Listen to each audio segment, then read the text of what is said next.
We're going to start today's lesson with some gentle wrist warm-ups. We really want to protect that area. It's the most susceptible in this arm balance. So we're going to take that right hand, make a fist, take the left hand and just grabbing onto at the bottom of the wrist there and just gently squeezing. We're going to start to do some circles. And we just want to start to mobilize that wrist joint.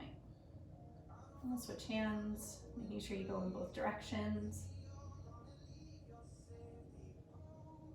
Take the hands high, make fists, and just start to clench those fists, opening and closing, starting to engage those muscles, building a little bit of heat. Sit nice and tall, keep those shoulders back and down. And we'll give the hands a little shake. Coming onto hands and knees, just start to go in circles over those wrists. If you have wrist problems or wrist pain, I do not recommend this pose. There are lots of other yoga poses that are more accessible than this one. Making sure we go in both directions. We'll take the hands, pointing the fingers to the long edge of your mat, keeping the wrists stacked under the shoulders here. And we'll just start to rock side to side, nice and gentle, being mindful not to cause pain, but just to feel a nice deep stretch. And start to turn those hands so that the fingers are facing the knees, or at least as far as you are able to here, as we just start to open up through the forearms. Just gently starting to pull those hips towards the heels, maybe bringing the heel of your palm off the mat just slightly here, really opening up through the forearm and the wrist joint.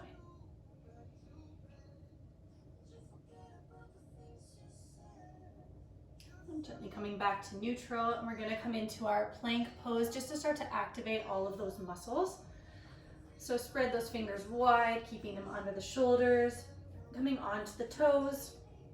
And from here, we're going to start to do our shoulder push-ups. So we're not going to bend in the elbows here. We're going to do push-ups with that upper body, just using the shoulder girdle. Just starting to activate the shoulders, engaging the core, pull that belly button towards the spine.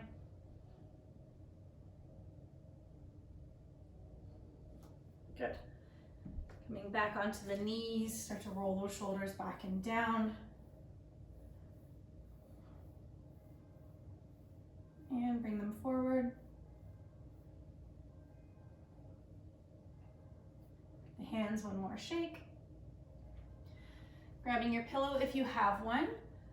I highly recommend this method just if crow is not something that you practice often, because one of the biggest setbacks in this pose is the fear of falling forward. So if we can remove that fear, then you're more likely to have success here. So let's keep that pillow at the top of our mat. Bringing our hands shoulder width apart, taking the hands, really spread those fingers wide, and we want our index fingers to point straight forward. Again, making sure they're shoulder width apart, and we want to start to spread the fingers, but then start to pull them back in as if you're trying to grip your mat. So we want the palms of our hands onto our mat and our fingertips, but the knuckles are going to be lifted here. Coming into garland pose with our feet. We're going to bring the hips up high, start to walk the feet forward here. And we're going to start to find that spot on the triceps to drop those knees. It might take a little practice to find that sweet spot where it doesn't hurt.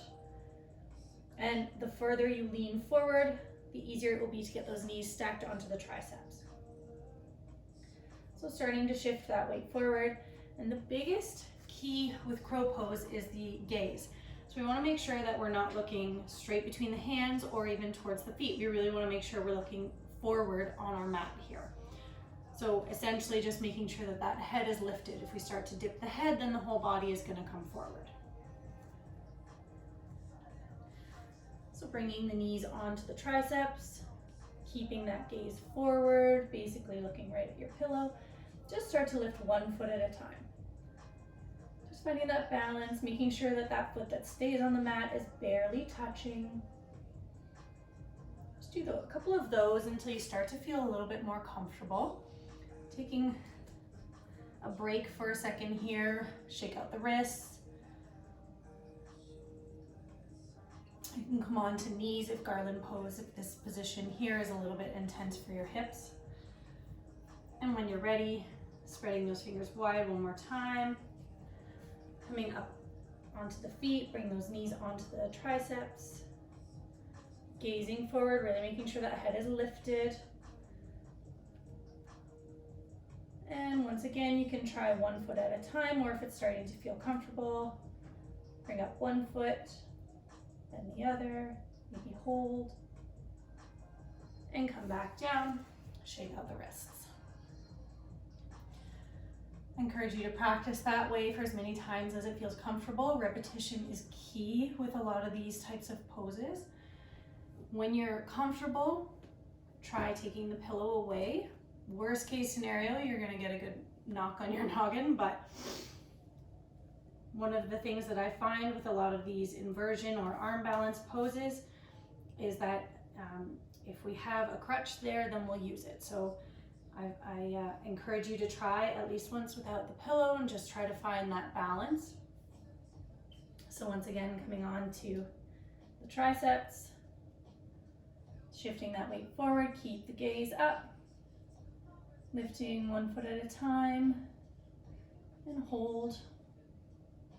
Using those hands as your brakes. If you start to come forward, push into the fingertips.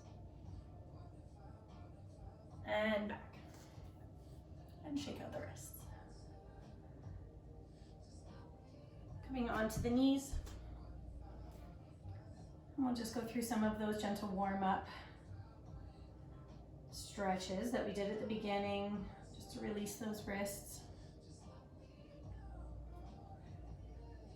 You're rolling the shoulders a couple of times. And that's how you get safely into crow pose at home. Thanks for joining me today.